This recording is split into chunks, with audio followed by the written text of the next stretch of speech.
transitioning from an IFSP to an IEP, or like I like to say, an infants and toddlers to preschool programs. Brittany already mentioned that I'm a parent, and I always say I'm a parent first. Anne is in 11th grade. I'm having a hard time adjusting to that one. But I remember those years when we were facing transition and I didn't know what to do. You know, we had this opportunity to extend. It was new. I had a decision, and I was so worried about making the right decision that I didn't realize at the time that there isn't a wrong decision. Whichever way you decide to go, it'll be great for your family. So all right, so we're going to go through, I'm going to cover a time frame, then IFSP versus an extended IFSP versus an IEP, things to consider, how you to prepare for an IEP, placement in least restrictive environment, resources, and then we'll finish up with the Q&A. So as Brittany mentioned, I work with Harford County Public Schools, and each of the jurisdictions are a little different as far as the type of programs that we offer, but there are some basics, I guess like guidelines, basic guidelines, timeframes that everyone in the state of Maryland must follow. So starting with birth through age 2, you're just happily going along using infants and toddlers services. But between the 9 months and no later than 90 days prior to the age of the 3, you start the transition planning meeting to determine the needs to planning meeting to determine need for continued services and supports, which it sounds like a couple of you are in that process now. And then prior to the age of 3, your IEP team meeting to determine your eligibility. So I haven't really heard of too many families with Down syndrome who have been declined services. So I'm not even going to go any further past that. I'm just going to go right down to if your child is eligible. And then that's when you need to decide if you want to continue with an IFSP or if you want to go ahead and transition to an IEP. And these guidelines, as I said, they're set up by the state of Maryland. School systems are very firm on those guidelines, and they do get in trouble if they don't follow them.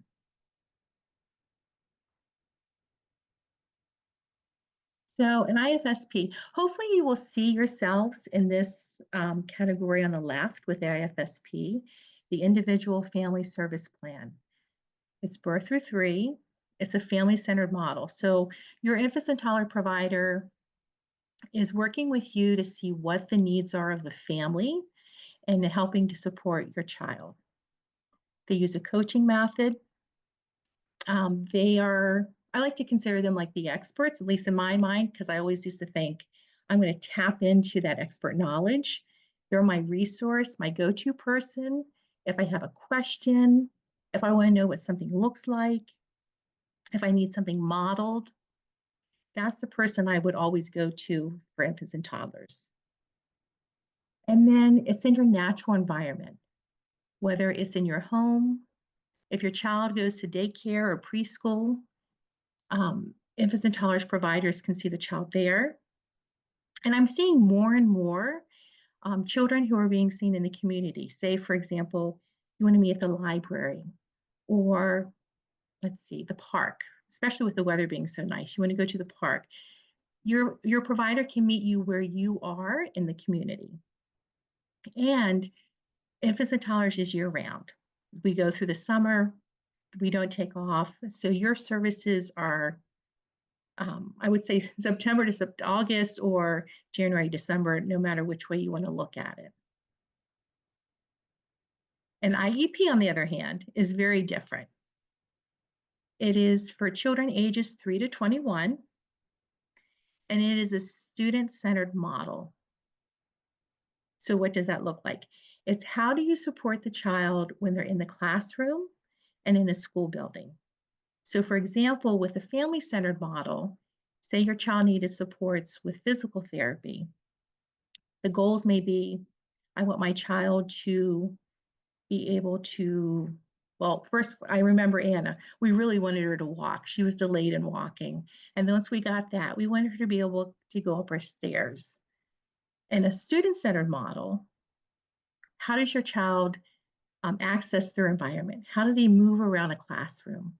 Can they go on the playground? Can they access all the activities on the playground? So the focus shifts more to their environment at school and also the education of the student.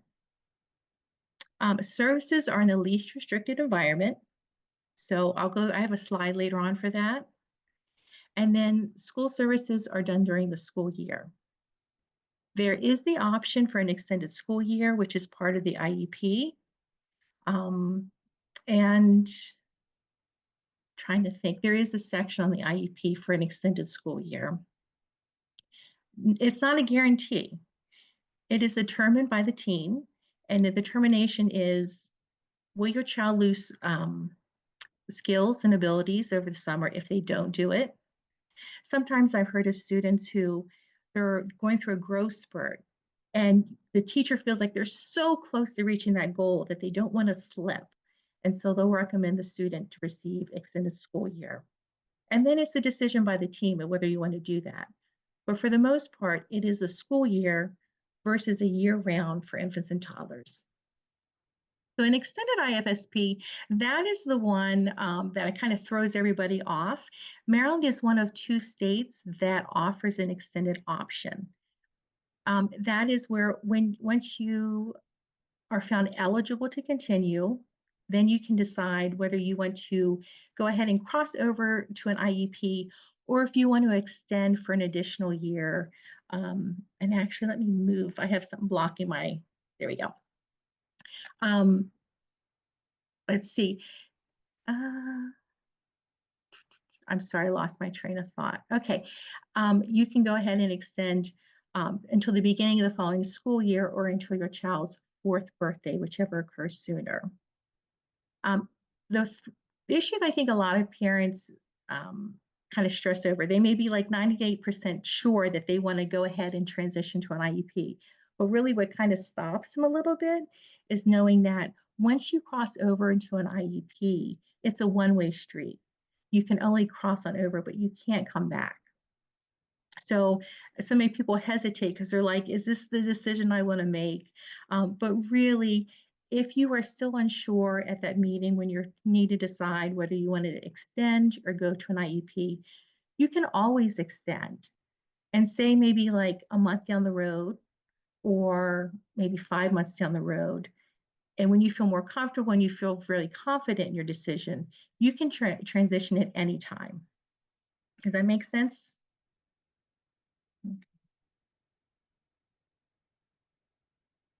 So if you are on the fence and are unsure what you want to do, these are some things you might want to consider. As I said, it is a case-by-case basis. There is not a universal right or wrong, but something to consider is, when is your child's birthday?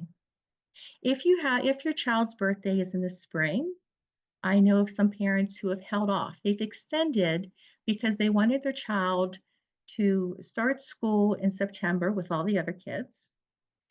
They wanted to receive the services over the summer. And so they just decided to extend, knowing that they were going to transition around September timeframe. If your child's birthday is in October, you might not want to extend. You might want to go and transition at the time of their birthday. That shouldn't, I haven't heard too many families who consider that an issue when transitioning. You might want to think about your child's strengths and your child's challenges. What do they need to work on? What are they doing really well on? You know, are they doing great on the social? Do they need to work on following a schedule? Is it more of the early literacy skills, looking at letters and numbers? Is it speech? Kind of take into consideration where their strengths or challenges are and where those will be best met. How does my child respond to me when I try to join in, play, or teach something? It took me a long time to figure out how to best approach my daughter. And if I was stressed, which was a lot of the time, or if I was working too much, I felt short on time. Sometimes I wasn't always connecting with her the way I really wanted to. Weekends were great. I would do that. But so think about, how does your child respond to you when you're trying to do a lot of engagement activities? Where does your child spend most of the day? Are they already in an environment where they're in preschool or daycare, or are they home with you or another family member? Is my child successful in the current setting? Are they going to a preschool already and they're thriving? And maybe you don't want to rock that boat. Maybe you want to stay in that extended IFSP. Let's see. Do you still have family needs related to establishing routines, helping with language, participating in the home and community activities? That's something to consider. If you're still working on those, going out to the library, to stores, getting into those routines, interacting with people at the stores, maybe an extended is for you. And then this one came from a teacher specialist. She said, look further out and ask yourself, what does my child need in order to be ready for kindergarten? Is it the skills, the academic skills? Is it the social? Just kind of think ahead as opposed to, what do I need to do next month? Think maybe a year or two at years out about what skills are they going to need. Does anybody have any questions? Okay. So to learn more about the transition, MSDE, Maryland State Department of Education, has a family guide. All of their early intervention guides are color coded. So this one's pink, and you'll oftentimes hear people talk about the pink guide. I have a QR code if you need to reference that. Sometimes I find this one in particular is difficult to find. I have to specifically search for it. So I thought the QR code might be a little bit helpful. Okay, so you decided to transition to preschool, and what's next? So the next step is developing the IEP. And then also part of that is your placement. As a parent, you pretty much are kind of hands off at this point, in the sense that the team is going to be coming up with a draft IEP. And in that draft IEP are going to be assessments. There's going to be your parent input. They're going to recommend some goals, and they're going to send you that draft before the IEP meeting. And that's where you get to dig in. You dig into the draft and you look through everything. And actually, let me progress to the next slide, because this might help a little bit. To prepare for the IEP team, you really want to communicate with them. I mean, it really helps. It's a two-way street. You are a member of that team, and they need to hear from parents about what your goals are for your child, what your concerns are. Really, don't wait till the last minute till you're sitting at the table. Sometimes I suggest sending an email beforehand, sometimes having a conversation beforehand. You want to participate in the meetings. You want to ask questions and offer input. It's supposed to be in parent-friendly language. And if it isn't, or maybe the wording isn't quite right and you don't understand, always ask. You can say, can you give me an example? What does that look like? What does that look like for my child? What does a typical day look like? Ask those questions, because it can lead to a lot more information. Share information about your child, including current functioning and skills at home and in the community. So something to consider is if your child is receiving private services, say, for example, if they're getting speech or OT or PT. I often share those evaluations with the team. You don't have to, but it's something that I always did, because I wanted to ensure that everyone was kind of working on the same page, that we were working toward a common goal of supporting my child. Review the completed assessment reports. This is the one thing I always kind of in my mind thought, this is a snapshot. This is how my child performed on a particular day in a particular moment.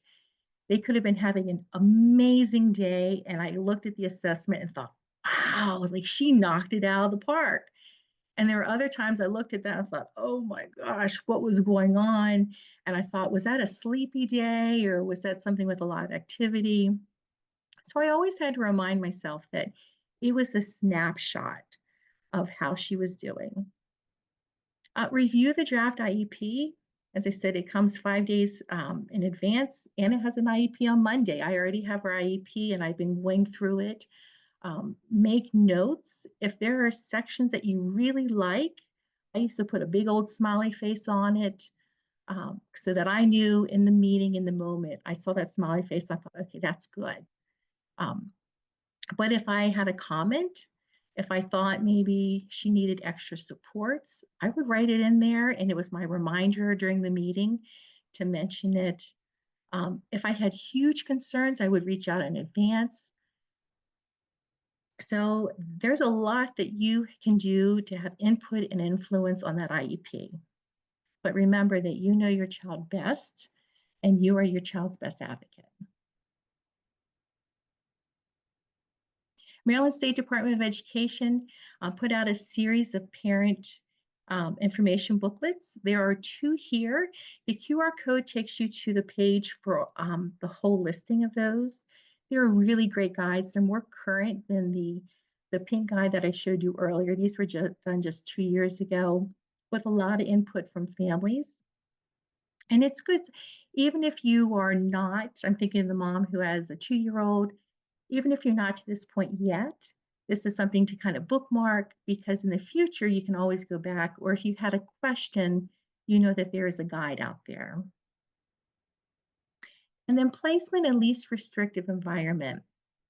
So a lot of families want to know, okay, if I choose the IEP, I choose to go preschool, where is my child going to be? So depending on what jurisdiction you're in, they're structured also different. Some districts, there is a preschool program at every elementary school, and your child would go to your home school. In other areas, there is not a preschool program in every elementary school. So they may be going to a school that's not their home school just for those preschool years before they go back. A lot of families want to know exactly where my child will end up. But that is a discussion that comes up during the IEP. To make that decision before the IEP actually happens, before the meeting happens, is a huge no-no. It is a team decision. You kind of discuss it and figure out where is the best environment for my child to learn, where is the best environment for them to access the services that they need and have the supports they need. For a least instructive environment, you want your child in an environment that meets their needs, but isn't overwhelming. For example, if you have a child with a lot of complex needs, you would never put that child in a gen ed classroom with absolutely no supports. And that's not fair to the child. Say you have a child that, hey, is doing really great and only needs a little bit of support. You would never put that child in an environment that was in a self-contained classroom with just special ed. They look at each child individually, and then as a team, we decide where is going to be the best environment for that child to learn and grow and flourish.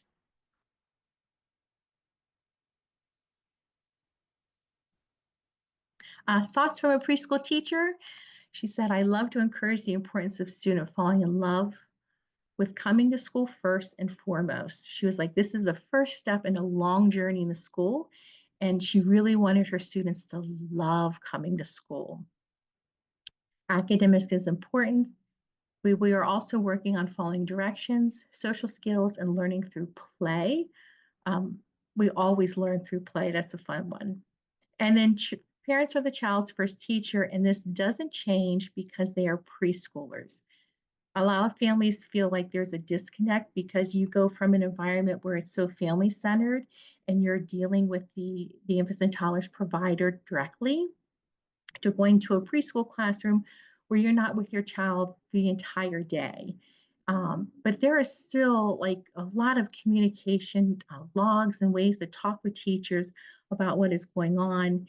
And just remember that you really are your child's first preschool teacher. And then resources. As I mentioned earlier, your infants and toddlers and also your Child Find staff. Child Find is that little spot between infants and toddlers and, um, well, they do a lot of things. But usually when you are transitioning from infants and toddlers, you do work with a Child Find team before you get placed into a school. I guess that's the best way to describe it at this age. They are the ones that tap in and ask questions. Your family support and parent partners for success within your school system. As I said, I do family support for birth through 5. I have a counterpart, an office mate who does 3 through 21. And we are sponsored by the Maryland State Department of Education. Every school district has family support. They're structured a little different. They may have a different name. Cecil County is the Family Resource Center. You probably are already connecting with the family support person and probably don't even realize it. If you get a newsletter through infants and toddlers, or you're going to family events, that is all coordinated through your family support person. CCAC, the Special Education Citizens Advisory Committee. Again, every jurisdiction has a CCAC. They typically meet every month during the school system, and they bring in a variety of speakers. Just thinking back to Harford County, we've had OTs come in to talk about sensory issues. We've had people talk about ADHD. In fact, this upcoming month is on ADHD, executive functioning skills. I don't go to every single one, but there are certainly some topics that I'm like, oh, my daughter needs this, or rather, I need it. I need that information. And the other great thing about CCAC is you will have key people who are in special ed in your jurisdiction who will participate. So it's a great way to go and find out, okay, who's your director of special ed? Who's your director of preschool programs? Who's the person I would contact if I ever have a problem? And you put a face to a name, and so that if you ever have a question that goes beyond the classroom, you already know that person. You've seen them on the screen or you've seen them in person, and it's so much easier to reach out and talk to that person. Obviously, the Down Syndrome Association, Parents Place in Maryland, and then the information series that I mentioned earlier. The last one I listed was COMAR. I don't hear COMAR too much, but the reason why I included it is that a lot of times families will ask, where is this documented? Like, I've heard that this can happen, or I've heard that this is the way things work, but where's the law that says that? So COMAR is a great place to go to. It is a huge document. If you've never been on COMAR, it talks about everything in the state. But special education starts at the digits that I listed there. It is a wealth of information if you could kind of get into the weeds with that one.